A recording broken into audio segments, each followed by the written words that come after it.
Here's what's really happening with those $2,000 tariff rebate checks President Trump keeps talking about. On Monday, Trump told reporters at the White House that he plans to issue the rebate checks at some point in mid to late 2026, and he said they'd go to individuals of moderate income, middle income. But here's what most news outlets aren't telling you clearly. Treasury Secretary Scott Bessent confirmed these payments would require Congress to pass legislation, and so far, that hasn't happened.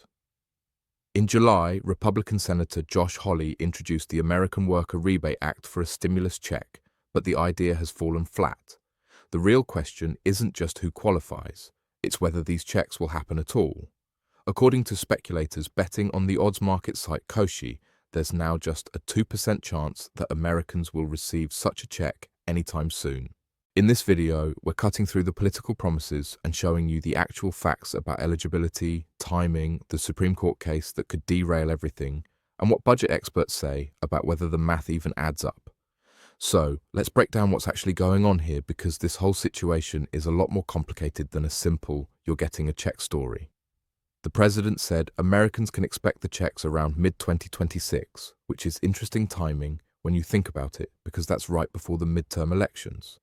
But before anyone starts planning how to spend that money, we need to talk about the massive hurdles standing between this promise and your bank account. First off, Treasury Secretary Scott Bessent confirmed that the checks would be for working families and would have an income limit. But here's the catch that nobody's talking about enough. Congress actually has to pass a law to make this happen. Treasury Secretary Scott Bessent said the proposal would need congressional approval. And that's where things get really interesting. See, back in July, Republican Senator Josh Hawley introduced the American Worker Rebate Act for a stimulus check, but the idea has fallen flat among his colleagues in the Republican-controlled Congress.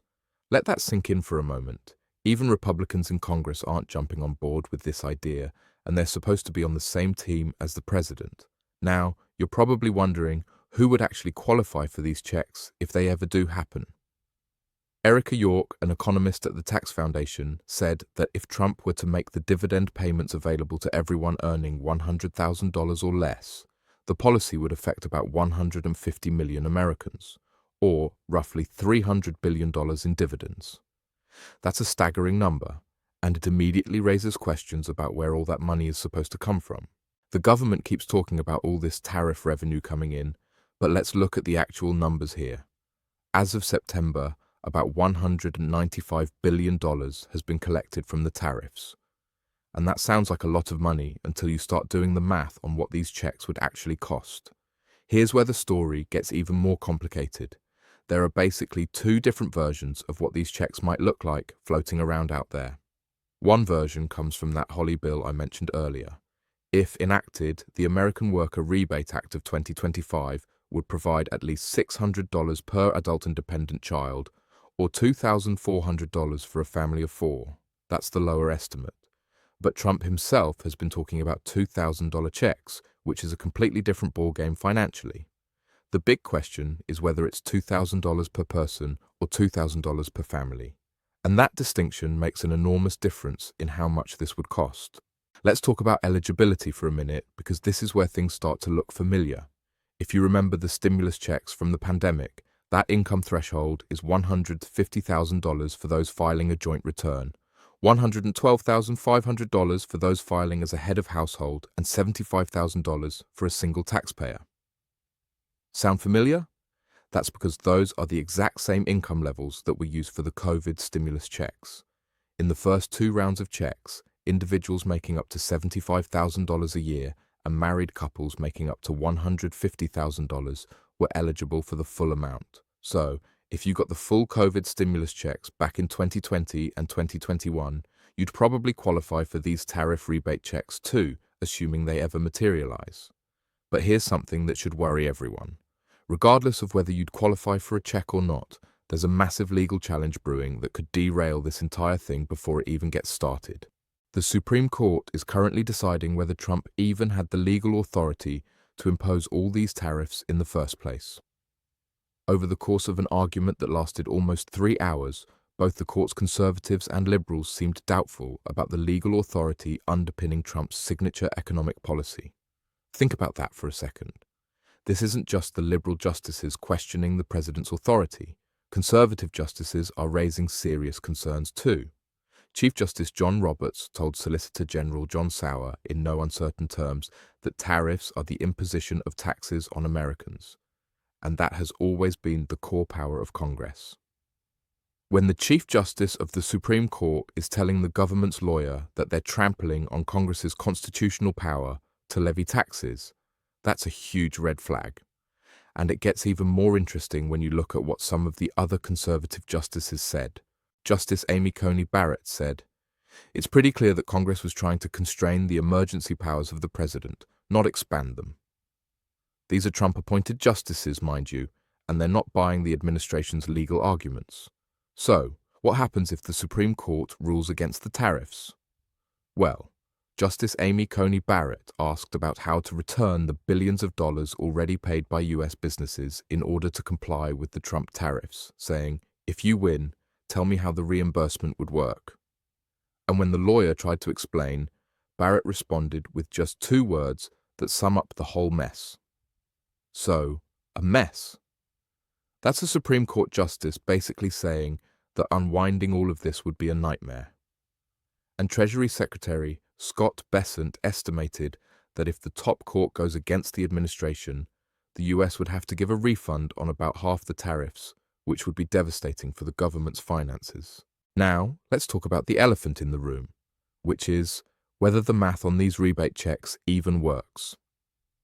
Here's the brutal truth that politicians don't want you to hear. John Rico, an analyst with the Budget Lab at Yale University, estimates that Trump's tariffs will raise $200 billion to $300 billion in annual revenue. But a $2,000 dividend, if it went to all Americans, including children, would cost $600 billion. You don't need to be a math professor to see that those numbers don't add up. The cost is literally double what the tariffs are bringing in. That's like having a $200 paycheck and promising to spend $400. It doesn't work. And here's something else that people need to understand about how tariffs actually function. Victor Owen Schwartz, whose company is one of the plaintiffs challenging the tariffs, said, "The thing is, there's such a misconception out there that foreign entities are paying the tariffs." Adding, "I can't say this enough times. Americans are paying the taxes. American business is paying the taxes, and it will be passed on to consumers." So essentially, what's happening here is the government is collecting extra money from American businesses and consumers through higher prices and then promising to send some of that money back in the form of checks. It's taking money out of your left pocket, keeping most of it, and putting a little bit back in your right pocket while calling it a gift. Let's get into the political reality of why this probably isn't going to happen anytime soon. Several Republican senators shot down the tariff rebate check plan publicly, calling the proposal everything from a bad idea to insane. When members of your own party are calling your signature proposal insane, that tells you something about its chances of passing. Most conservative Republicans want to use any extra revenue to pay down the national debt, not send it out in checks. And given that the federal deficit just hit $38 trillion, you can understand their concern. Sending out $600 billion in checks when you're already drowning in debt doesn't exactly sound like responsible fiscal management. There's also this really interesting dynamic where some Republicans are worried about creating what essentially amounts to a permanent entitlement program. Think about it this way. If people start getting $2,000 checks every year from tariff revenue, what happens when a new president comes in and wants to reduce or eliminate the tariffs? People aren't going to want to give up those checks. It creates political pressure to keep the tariffs in place forever, even if they're hurting the economy, just so people can keep getting their dividend payments. That's not sound economic policy. It's creating dependency on bad policy. Let's talk about inflation for a minute, because this is crucial for seniors especially. The Nonpartisan Tax Policy Center estimates that tariffs Trump had announced through October 23rd will raise close to $300 billion in 2026. But those same policies will impose an average burden of about $2,600 per tax unit in calendar year 2026.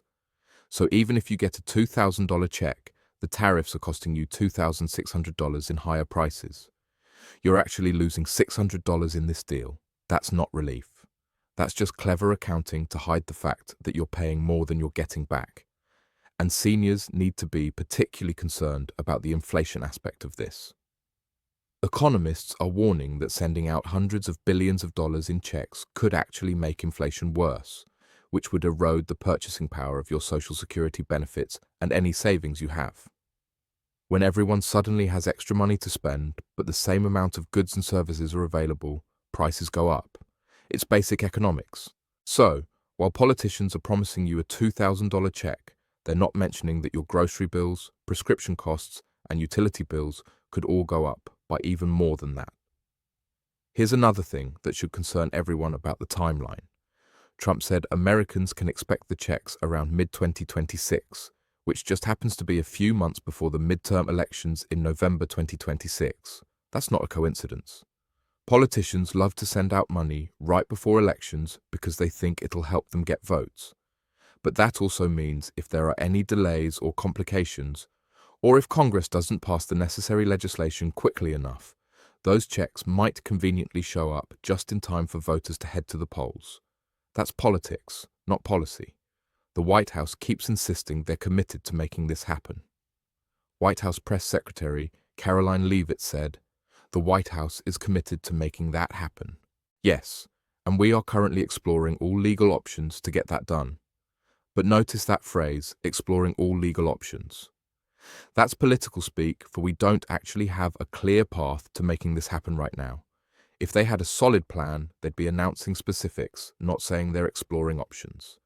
And the fact that they're looking for legal workarounds suggests they know Congress probably won't pass the legislation they need. Let me give you some perspective on how likely this actually is to happen. According to speculators betting on the odds market site Kalshi, there's now just a 2% chance that Americans will receive such a check anytime soon. 2%. That's basically saying it's not going to happen. Now, prediction markets aren't perfect, but they're often pretty good at aggregating all the available information and giving you a realistic assessment of probability. When odds makers think something has a 98% chance of not happening, that should tell you something. So, where does all this leave us? Well, the honest answer is that nobody really knows for sure. The administration is making promises, but those promises depend on Congress passing legislation that currently has no real support, even from members of the president's own party. They depend on the Supreme Court not striking down the tariffs entirely, which is looking increasingly uncertain based on how those oral arguments went.